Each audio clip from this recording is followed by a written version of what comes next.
All right, so this is a continuation of Friday's notes. We skipped some examples. We said we're going to come back to them. So on Friday, we talked about combining like terms, okay? If you're going to add them, they have to be the same exact variable and exponents. We talked about multiplying. If it's just a single term on the outside, we would distribute it. We talked about multiplying binomials, which we were foiling, okay? And then we worked through those. And then we left off like number 15 we skipped. So something that has 3 terms and 3 terms. So for these, we're going to just distribute these out to each of the terms. So I'm going to take that 2x to the second. I'm going to multiply it times x to the second. And I'd get 2x to the fourth. And then I would do 2x to the second times 3x. And I'd get a positive 6x to the third. And then 2x to the second times 2, positive 4x squared.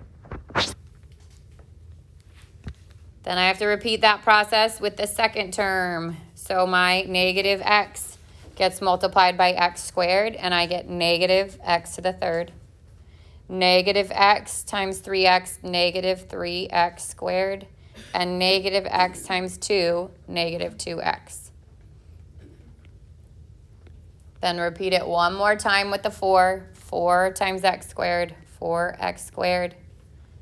4 times 3x, 12x, and 4 times 2, 8. And now we combine our like terms. There is only one x to the fourth, so the 2x to the fourth just gets rewritten. There's a 6x to the third and a negative x to the third. So 6 minus 1 would be a positive 5x to the third. There's a 4x squared, a negative 3x squared, and a positive 4x squared. So 4 minus 3 is 1, plus 4 is 5x squared. A negative 2x and a positive 12x, and that's positive 10x. And then the positive 8, that's by itself.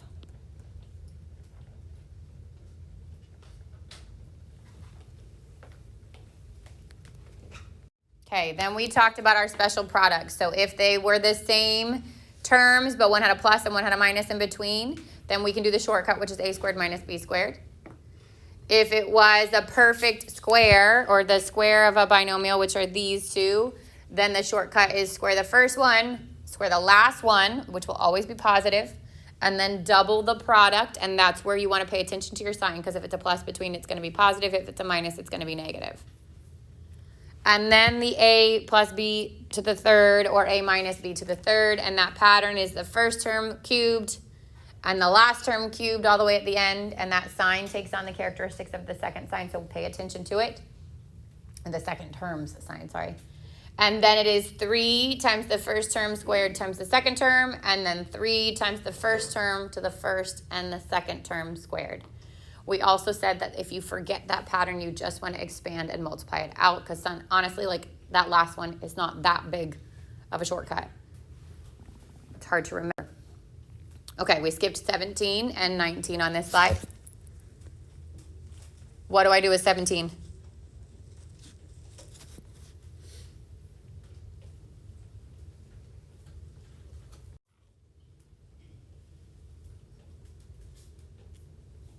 It's the a squared minus b squared. Good. So they're opposites, which means I take the first term, which is 4a, and I square it. And I take the second term, which is 5b, and I square it, and I put a minus between them. So 16a squared minus 25b squared.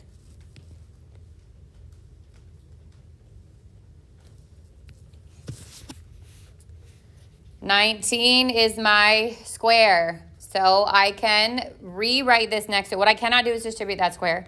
I can rewrite this next to it, duplicate it, and then FOIL it out, or I use the shortcut, and the shortcut is square the first term, which is 25, square the last term, 64x squared, and then double the product. So this would be negative 40x, and then I would multiply times 2, and I get negative 80x. Again, with the squares, the first term and the last term will always be positive. The middle term takes the sign from the middle. Okay, 20 is again the squared. So I would take the first term, which is 8x, and square it. Take the last term, which is 3, and square it. And then double the product, which would be 24x times 2, positive 48x. And I'd get 64x squared plus 48x plus 9.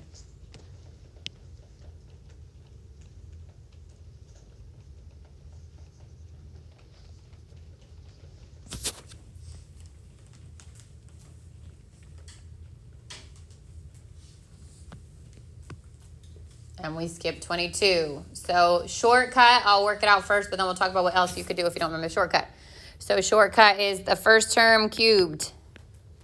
The last term, I'm going to keep the sign on it though, cubed. Because it's cubed, it will take the sign of whatever it was. If it was squared, it would always be positive. Then plus 3 times the first term squared times the second term, and I keep the sign. Plus 3 times the first term to the first and the second term with its sign squared.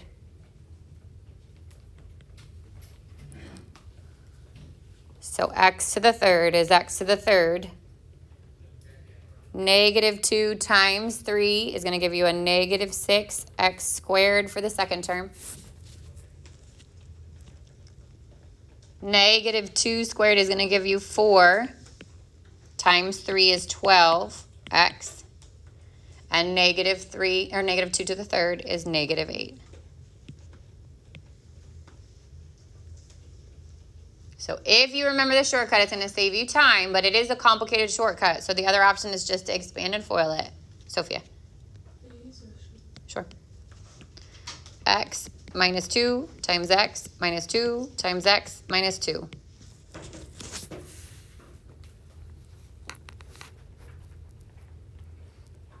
So one way or the other. If you had extra time, you could do both and check, okay? But on this one, I would do the special product of the first one squared first, which is square the first, square the last, double the product. So negative 2x times 2 is negative 4x.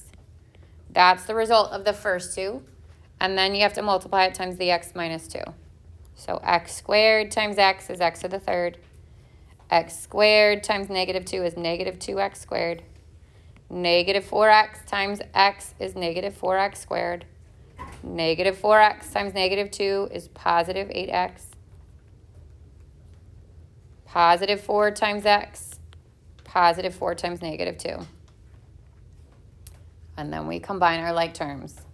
X to the third is the only third. Negative 2x squared minus 4x squared is negative 6x squared. Positive 8x and positive 4x is positive 12x minus 8. So same answer, two different ways. One saves you a bit of time, but it's not that huge of a difference. If you forget it, just FOIL it out. Just don't forget to expand it. Do not distribute your exponents. Yeah. Which one? The right side or the left side? The right side. All right, 23 and 24. So 23 is a special product, okay? It's more complicated than we're used to, but it is still just a special product because they are the exact same terms, but they're not, sorry, they're not the exact same terms. This is a 3 and this is a 2. They are not the same terms.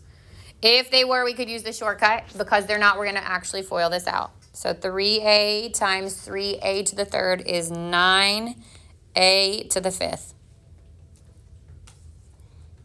3a times a positive 4b squared is positive 12a squared b to the second. Negative 4b squared times 9a to the third is negative 12a to the third b to the second. And negative 4b squared times 4b squared is negative 16b to the fourth.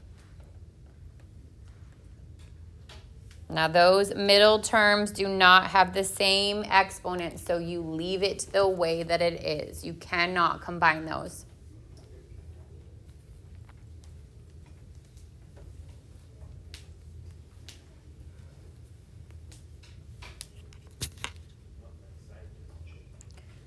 24 starts with a special product. So this first one is a special product. You can actually multiply those out using the shortcut, a squared minus b squared. And then you have another special product. They are the same. One's a plus and one's a minus. So you can use the shortcut again. X squared squared and y squared squared with a minus between them, which becomes x to the fourth minus y to the fourth. So which one am I going to subtract? Like by saying subtract from, which one comes first? The second one actually comes first. So I would do 2x to the fourth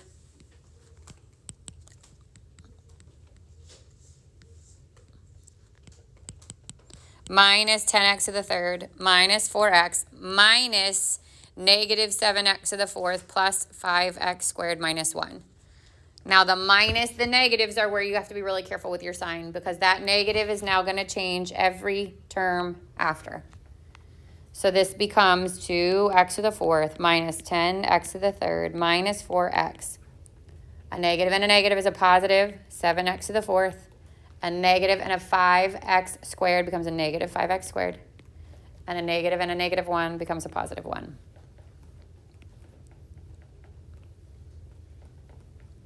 There are 2x to the fourths. So 2x to the fourth plus 7x to the fourth is 9x to the fourth. There's only 1x to the third. So negative 10x to the third. There's only 1 with an x to the second. Negative 5x to the second. And then negative 4x. There's only 1 with an x. And then the constant plus 1.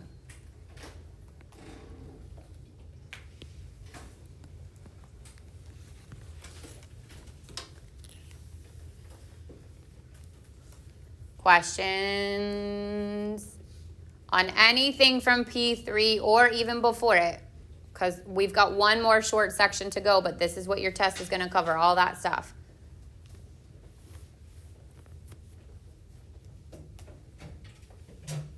Okay, go to the assignment on Canvas for the P3 homework. So on this assignment, you're going to do the Webassign part, and then you're going to add these questions. And then you're going to submit all of it to Canvas. You're making sure that you have the entire correct and incorrect box. Remember that it cuts it like 10. You have to get all 17. The easiest way to do that is split your screen and it will show the whole box, okay? You're going to show all your work, and then you're going to submit it to here. There is a rubric, and this is like your Webassign rubric, so pay attention to it because this is what we'll do every time. If you get an 80 or above with work, you get an automatic 100 on Webassign, okay? Below that, you will see it start to go down. There are a couple things, though. You get an 88 if you're missing the entire results box. So if you give me 10 boxes, you've lost 12 points. Don't do that, okay? You get an 85 if you don't have the score on Webassign and you make me have to go find it, which I can. Like, I can go in and I can find you and I can find your score. But I'm not going to do that with homework every time. And then everything else under there is if you're missing work. So you just want to make sure the goal would to be hundreds across the board, okay? If you get something wrong on Webassign, don't freak out. Show your work, okay? And then tomorrow after 8 a.m., you'll be able to go back in on Webassign and you'll get to see all the correct answers so that you can see if there's a mistake you made and why you made it. And in class tomorrow, I'll ask for questions on the homework. So if you know you're struggling and you want to highlight that question already, feel free to. And then tomorrow we'll come in and I'll answer questions on that stuff. Questions on Webassign or the homework in general? Okay, so you've got 15 minutes. My advice would be to get to work on that stuff so that you can get some of it done so you're not doing it all at home.